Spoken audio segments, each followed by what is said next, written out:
Hello there and welcome everyone to this episode of BFG Reviews. As always, I want to thank anyone who's watched my previous videos and give an extra special thanks to everyone that's liked, commented, and subscribed. I just wanted to let you know how much it truly means to me, so thanks y'all. With that out of the way, on to this week's review, which is...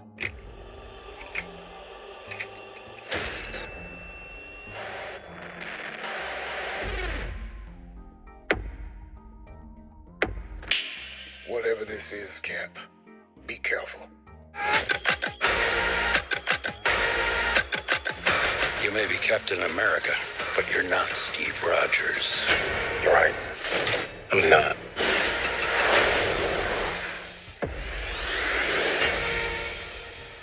Captain America: Brave New World.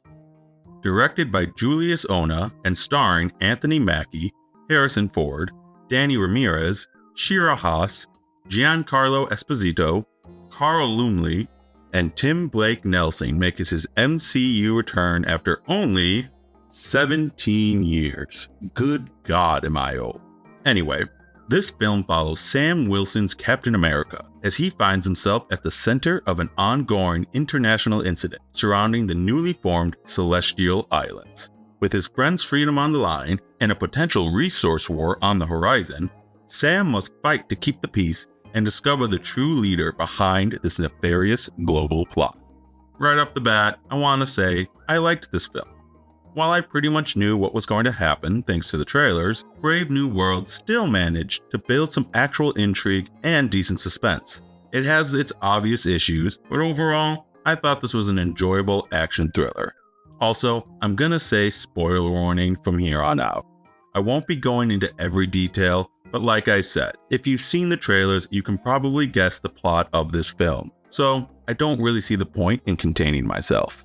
That being said, I want to start by saying that this isn't really a sequel to the first Cap trilogy, nor is it even a sequel to the Falcon and the Winter Soldier series.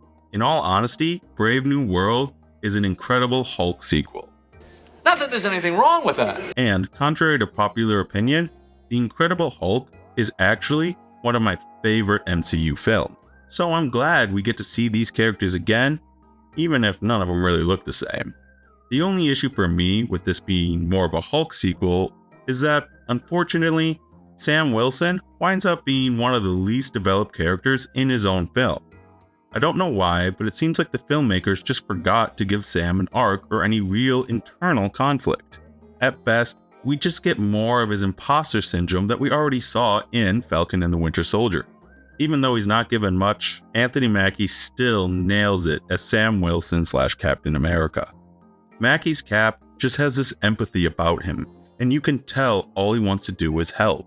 He's seen how ugly war can be, so he holds firm in his belief that combat should never be the first option. Mackie also has great chemistry with the new Falcon, Joaquin Torres, played by Danny Ramirez. Some of the best scenes in this film were when it was just the two of them going back and forth. I can understand how some might find Ramirez's portrayal kind of annoying or cringe, but I think that actually adds to his character. He may come across as an arrogant flyboy, but by the end of the film, Torres shows he's willing to do what's necessary to be considered a hero, and more than earns the Falcon mantle.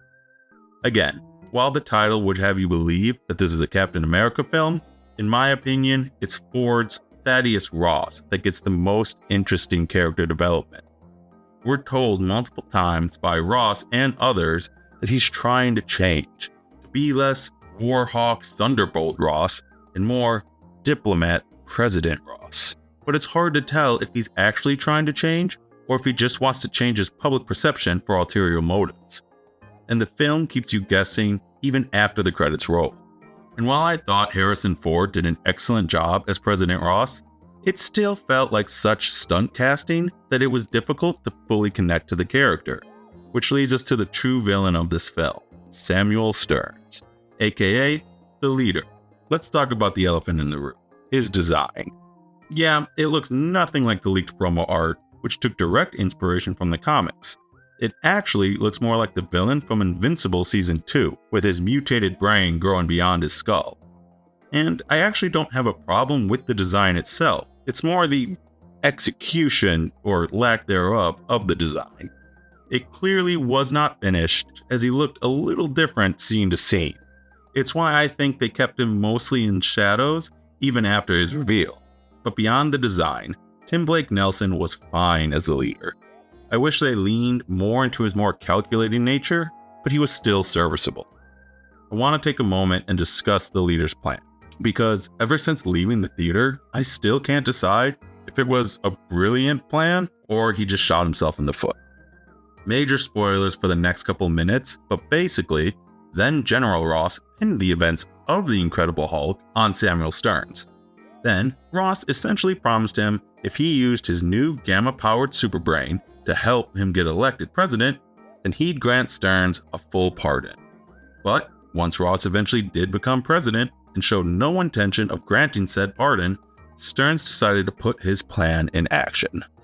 All from his jail cell, Stearns arranged the theft of a highly precious mineral from the Japanese government, pinned said theft on the CIA to undercut Ross during a peace summit over the newly discovered mineral, and then staged an assassination attempt at said summit to further undermine the president, and to goad him into being on the front lines of a military standoff. Because for the past few years, Stearns was secretly dosing Ross with gamma radiation, so when the time was right, he could cause Ross to Hulk out and ruin his reputation. So, with Ross in place, Stearns attempted to trigger a Hulk out, thus ensuring Ross would go down in history as a thundering hypocrite that started World War III. Luckily, Captain Falcon showed up just in time to help de-escalate before all hell broke loose. So it sounds like a pretty good plan. That is, until I mentioned the fact that Stearns planned for Sam to help retrieve the stolen mineral so he would be invited to the White House, and then in turn would invite Isaiah Bradley, a former super soldier. Then Stearns used a brainwashed Bradley to stage the assassination attempt. Which is where things fall apart for me, because if Stearns knew that Sam and Isaiah were close enough to both be invited to the White House, then he should have known that framing Isaiah would only motivate Sam more, which is what ultimately ruined his plan. Now again, I might have missed something that explains this, but until I get a rewatch in, I find myself agreeing with Tony Stark. Not a great plan. At the same time, Stearns did get about half of what he wanted. He did eventually cause Ross to Hulk out, leading to his resignation. But thanks to Sam's involvement, the peace treaty bearing Ross's name didn't fall through. And as I'm writing this, I still don't know if I liked his plan or not. Let me know in the comments down below if you thought his plan was genius or just bad writing. So let's talk about something I know I liked about this film. Its action. While it's not as visceral as Winter Soldier or as fantastical as Civil War, Brave New World's action still stands on its own.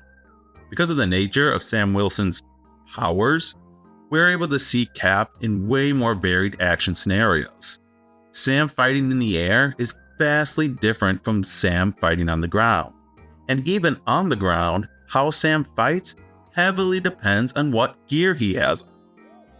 Altogether, we get a film with a wide variety of action scenes, plus we finally get to see Sam use feather blades. I was so excited when I saw those, and so happy they did not spoil them in the trailers. But hey, it only took 11 years, right? I'll also say, this was a pretty good looking film, for the most part. With the exception of a couple shots and an obviously unfinished design, I thought everything looked real and had actual contrast and color. Now, it's not gonna win any Oscars, but the visuals are a big step up from other recent MCU projects like Quantumania or Love and Thunder. I want to quickly mention some of the side characters and draw special attention to Carl Lumbly as Isaiah Bradley. Lumbly gave a powerhouse performance, and you can really see the fear and dread he was feeling once he realized what he'd done. I thought it was an excellent move to make his freedom something Sam was fighting for. It added more personal stakes and helped ground the film for me. Giancarlo Esposito was also great as Sidewinder, even if nothing about him reflected his comic counterpart. And Shira Haas also gave a great performance, but again, it seemed like the filmmakers forgot to give her anything interesting to do. For the first half of the film, she just seems to be one step behind Sam and Joaquin's investigation, and then she just kind of disappears for the entire last act. It does seem like a good 15 to maybe even 30 minutes were cut from this film that would have helped round out certain characters and allowed several scenes to flow better. It seems like at one point, a central theme in the film was legacy. Ross is trying to change his legacy while Stearns is trying to ruin it. And in small moments, we see that Sam seems to be struggling with living up to the legacy of Steve Rogers. But I feel the filmmakers realized that that was basically his internal conflict in Falcon and Winter Soldier, so they just cut out or reworked several of his scenes, leaving almost nothing for him. Honestly, if Sam was given some actual internal conflict that tied together with the plot, I could see this as being a pretty good to even a great MCU film. But as it stands now, it's kind of just in the middle of the pack. Because, in the end, even with its main character lacking any real arc, a couple forgotten side characters, and some unfinished VFX, Captain America: Brave New World is still an enjoyable film with diverse action scenes, great performances, a well-developed antagonist, and actual intrigue and suspense. Unfortunately, I think they might have just overcooked this one, and unlike Cap, could not stick the landing. And for me, it earns a C+ letter grade. So, those are my thoughts on Captain America: Brave New World. Let me know your thoughts on the film and the MCU in general in the comment section down below, as well as your thoughts on my art or what other films you'd like me to review. Thanks everyone, make sure you hit that like button, and I hope you have a patriotic day.